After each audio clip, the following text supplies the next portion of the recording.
El Salitral sin dudas marca un hito en la historia de Santa Rosa y también de la provincia de La Pampa. Por eso decidimos continuar con esta historia, pero no precisamente con el barrio del Salitral. Ya vimos su nacimiento, su apogeo y llega a contar el final, pero tiene estrecha relación con la política y el nacimiento de lo que podemos decir las relaciones entre los barrios y la política. Es que en los 60 ya empieza a ponerse en marcha el plan de erradicación de ranchos. Y hasta aquí vamos a ver en los testimonios lo que jugaba la política dentro de estos barrios populosos, que para algunos, por supuesto, eran villas miserias. Ahí empiezan a jugar el Mofepa, algunos dicen que desde el sector sur, y ya empieza la fuerte presencia del peronismo que hoy en día sigue vigente. De hecho, el 24 de marzo del 76, una de las últimas entregas de vivienda las realiza Regasoli. Entonces los invitamos a ver esta estrecha relación, tomando el Salitral como partida por su importancia para nuestra historia, decía, la relación entre la política y los barrios.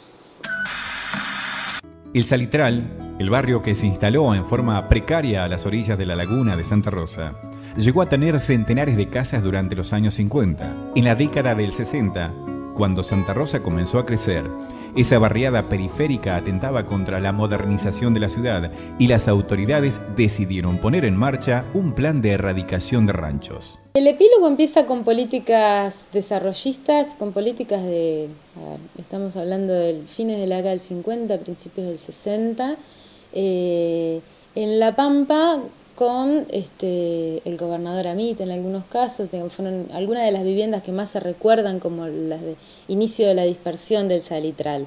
Hay una serie de barrios que están, digamos, se están construyendo en principio con materiales que pone el Estado y mano de obra que pone la población.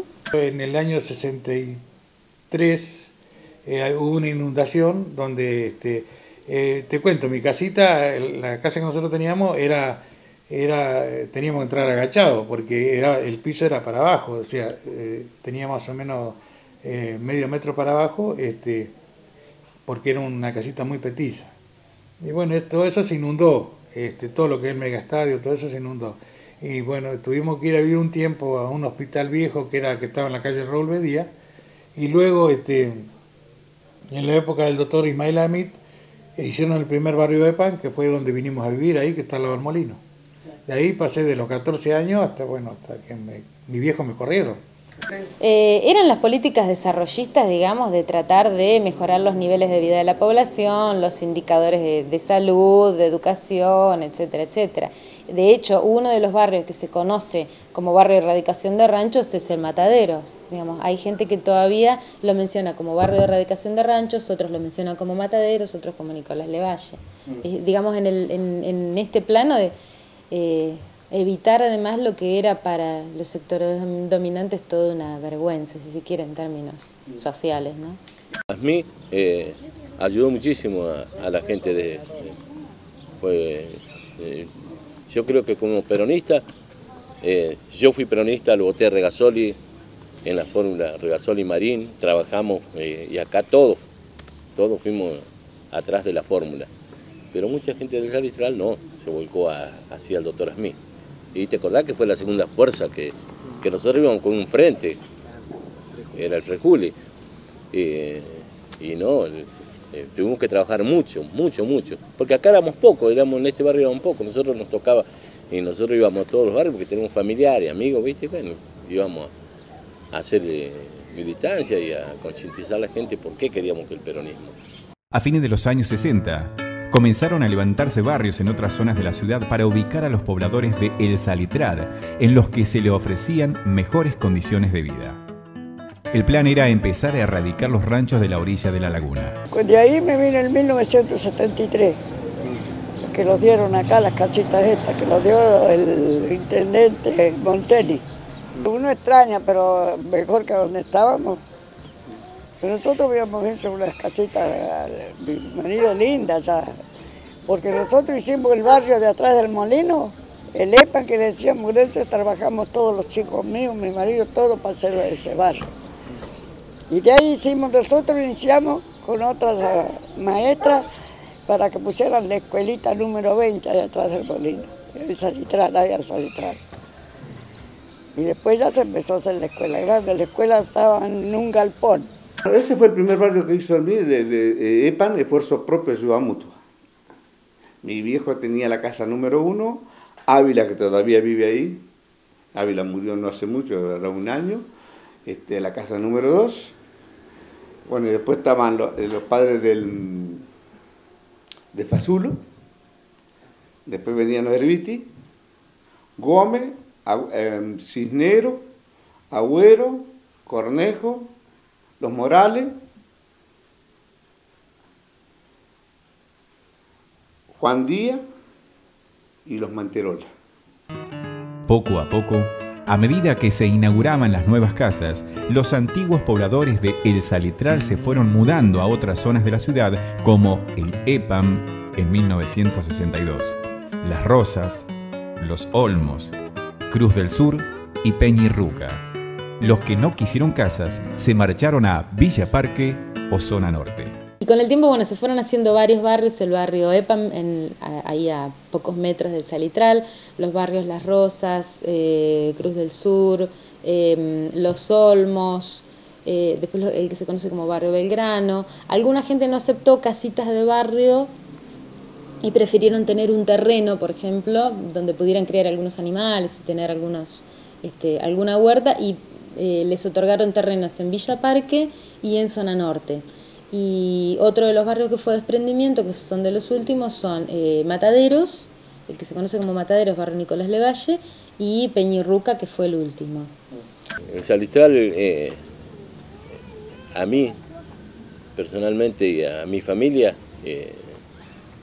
cuando desapareció y hoy lo vemos, nos da alegría, porque lo que fue ese Salitral, te digo que me siento contento que nuestro barrio hoy esté como está, y que pasen mucha gente que a lo mejor ignora lo que fue todo eso en ese lugar donde está la laguna, donde está el predio del parque recreativo.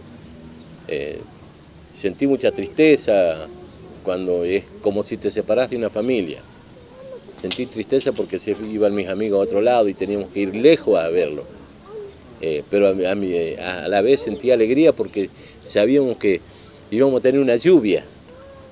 Yo te digo, yo conocí la lluvia cuando me bañaba en el hotel cuando iba a Buenos Aires, que estaba en el gremio.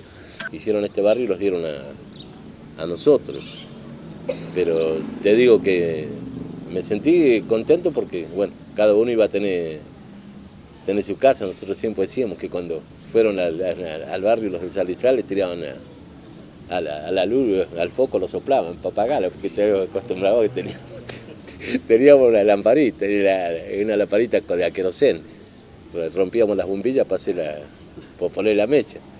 Y es cierto, por ahí algunos no eran, algunos ponían las gallinas en el baño. Paradójicamente, a pesar de que muchos de los pobladores de El Salitral tuvieran raíces indígenas, durante la dictadura militar de Onganía, a fines de los años 60, los nuevos barrios a los que se mudaron recibieron nombres de militares o hechos de la campaña del desierto. Algún día alguien tendrá que trabajar sobre el tema de la violencia simbólica contra la población indígena en La Pampa, y en Argentina en general. No conozco muchos trabajos, pero a mí me llamó profundamente la atención el hecho de que buena parte de la población indígena que estaba en el Salitral fuera radicada en barrios que tenían nombres de militares que habían participado en la campaña del desierto. Es tremendo, digamos.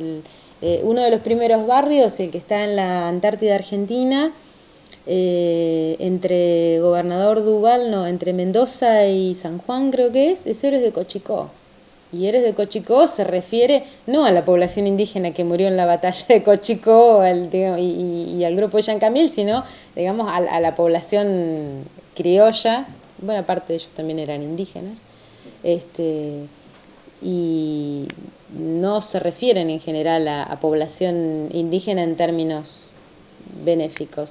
Se refieren a Héroes de Cochicó, se refieren a Nicolás Levalle, que era un integrante de las columnas militares de la campaña de Roca, se refieren a Racedo, el barrio de Racedo, o expedicionarios al desierto, Hay muchas de ese tipo de referencias.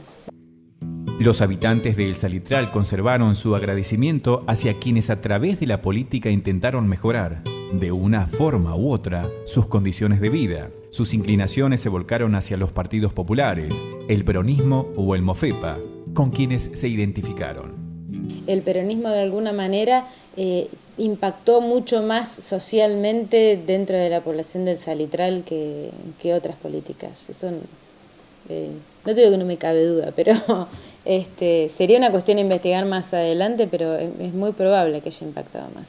De hecho, no se sabe, digamos, de qué manera fue que la gente de Regasoli logró hacerle llegar todas las llaves en cuestión de horas, ¿sí?, a la gente que se iba a vivir al Peñirruca. Es decir, enterados del rumor del golpe en la noche del 23 de marzo al 24, se entregaron todas las llaves del barrio Peñirruca a la gente a la que se les estaban por dar esas viviendas en unos días más, para que las obtuvieran antes de que llegara el golpe. Y en cuestión de horas se repartieron las llaves y se hizo toda la mudanza. Entonces, esto te revela de alguna manera que hay mecanismos aceitados de relación entre la población del Salitral y los cuadros más cercanos al gobernador. Acá los primeros que vinieron en el 73 estuvo el secretario general de la UOCRA, que en ese tiempo era Coria, vino Beira, un senador, que allá fue en el 73 que vinieron. Después en el 82, cuando empezó la democracia, estuvo Víctor Luder, Antonio Cafiero, estuvieron acá tomando mate con nosotros. De acá salíamos con la manifestación hacia al partido. Acá han venido, bueno, tuvimos a Kirchner. Lo tuvo a Kirchner acá en el barrio. Yo les digo, al único lado donde fueron los presidentes fue a zona norte. Digo. El Salitral fue peronista de Perón, pero ellos eran muy federalistas pampeanos, el Salitral.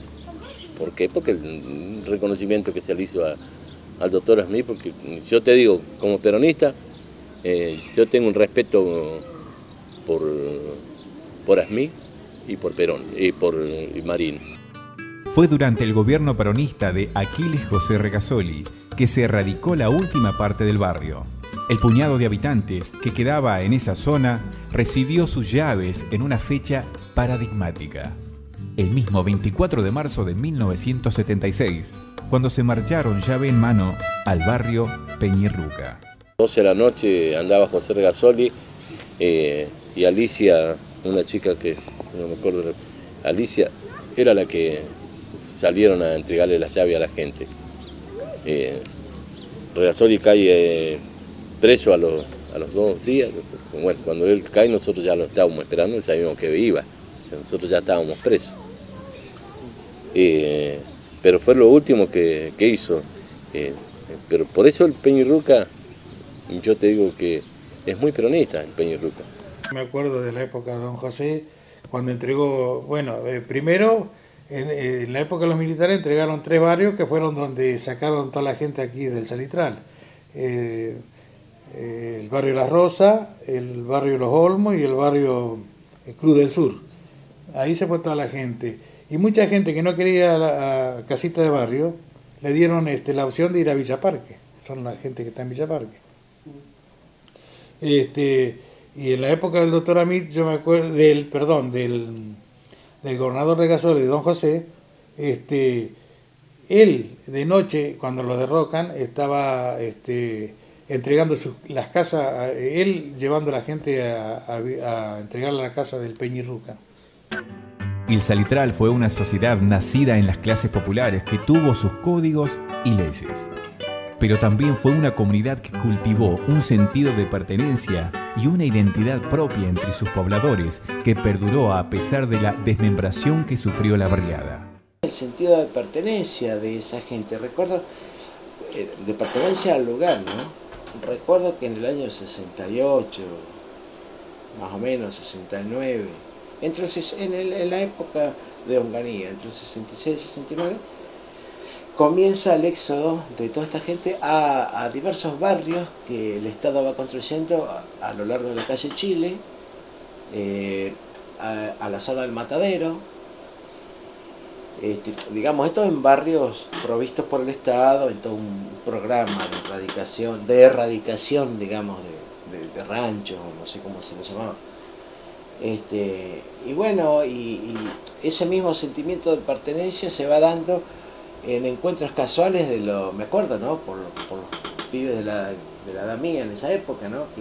Que iban a vivir a diferentes barrios, cuando se encontraban, digamos, se reconocían muy fácilmente en algo que los hermanaba, ¿no? O sea, todo un estadio en común de todas sus familias en el lugar. Con el Coco Walsh nos encontramos, somos, qué sé, un aprecio como si fuéramos de la familia, yo lo tengo, porque él nunca negó haber vivido en el Salitral. En cambio habíamos algunos que por ahí, hay unos que ni hablan del Salitral, ¿viste? Porque qué sé yo, a lo mejor le cae mal de que decir que vivíamos en un ranchito que teníamos y que dormíamos en bolsa o en cuero de oveja, y cosa que a mí no se me cae nada. Yo la pasé, hoy quiero tratar de pasarla mejor. El Salitral desapareció de las orillas de la laguna Don Tomás. Su recuerdo quedó en la memoria social de los santarroceños, pero más en quienes, despojados de todo, encontraron en esa tierra que la hicieron propia su lugar en el mundo. Yo recuerdo gente que me contó, sin lugar a dudas, que sus mayores, sus padres se murieron de tristeza en ese periodo. La gente más joven por ahí admitió que objetivamente había una mejora en las condiciones de vida, pero las relaciones sociales se rompieron para siempre en muchos casos. En un lugar relativamente chico como era el Salitral, a pesar de tener una cierta extensión, todo el mundo se conocía y todo el mundo, por lo menos de la parte, lo que yo le llamo la parte norte del Salitral, donde las relaciones de reciprocidad estaban mucho más aceitadas, donde había toda una ayuda mutua en el caso de cuidarse los hijos de una mujer cuando otra tenía que ir a trabajar, o cuidar a una familia, los hijos de una familia de hacheros que tenían que irse al monte un tiempo, etcétera, etcétera, etcétera. Digamos, hay muchas prácticas de ese tipo registradas. El hecho de dividir a toda esta población y distribuirla en barrios que eran completamente distantes unos de otros, cortó con todo este tipo de relaciones. Desde el Matadero hasta Zona Norte fueron los destinos que tuvieron aquellos originarios que allá por la década del 30 llegaron a ser la patria habitando el Salitral. Pero como decíamos, la política tuvo un fuerte rol en absorber a esta gente y sumarla a su tropa, por así decirlo. Pero siempre seguirá presente lo que fue el nacimiento del Salitral y la constitución de Santa Rosa con su fuerza de trabajo como lo fue esta gente. Punto final para este especial de Pasado Urgente y también para este ciclo 2009, el segundo que tuvo Pasado Urgente. La próxima vez que nos reencontremos habrá nuevos temas y por supuesto también una nueva cara para el programa.